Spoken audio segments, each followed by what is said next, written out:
Hey guys, and welcome back. I'm Rachel O'Leary, and I'm sure I'm not unique in that it's been difficult to really focus on my aquariums during COVID. But this week I was doing a bunch of work in there. If you haven't been following along, I was going to break down my wall of tanks in order to consolidate my efforts and minimize things, but it looks like it's going to be a bit more complicated than I thought. So, needless to say, I've been spending quite a bit of time down there and really have fallen back in love again with a bunch of my aquariums. So we'll see what happens. But if you're new here, this is my 150-gallon Asian Hillstream Aquarium. It was the very first build on my channel 5 years ago. I just realized that I hit 5 years on YouTube a couple weeks ago. It's pretty crazy. Most of my aquariums I keep for the long haul. I set them up, I stock them slowly, and maintain them for the length of time that the fish are alive, and then redo them.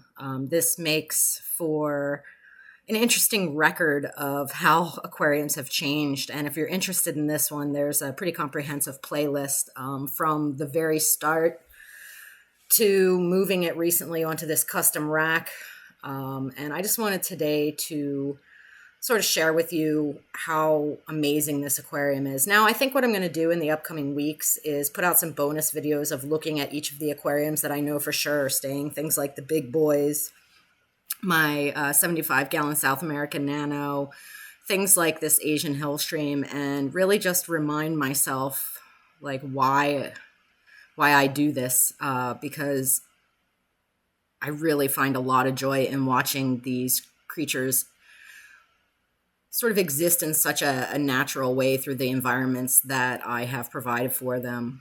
This aquarium has always been my favorite. It probably always will be my favorite, and I can't imagine not keeping it. And it's just been looking really, really good lately. Everything has really hit its stride. The fish are all really maturing nicely. If you remember correctly, I added a bunch more rhinogobius, like this one on the glass here, that are really starting to hit sexual maturity, as well as a bunch more shiners. And the shiners are also looking bonkers good. They're still on the smaller side, but you can see just how fired up the rainbow shiners are. It's been really, really rewarding. So I thought today we'd just take a look into the Hillstream Aquarium, and I can remind myself how much I love it. It really is a fantastic tank. The fish in it are just insanely cool. It's active on every single level. Everywhere you look, there's different species of interest, some common, some rare.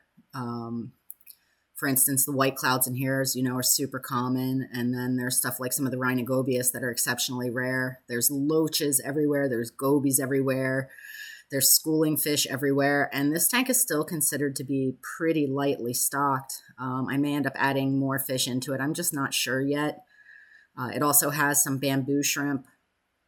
But as you can see, there's just interesting fish everywhere you look, in every nook and cranny. And that was always the goal for this aquarium, was to set it up with these jumbles of driftwood and rocks and really just allow these fish to live and breed in the most natural environment that I could provide for them. And I think that this tank is a resounding success. Let me know down in the comments which of the aquariums you think I should keep, and I can feature them in upcoming videos. You can see that the Soelia here is exerting its dominance over that rock.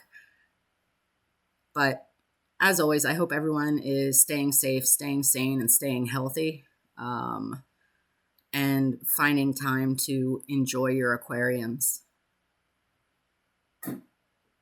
As always, thank you for the continued support.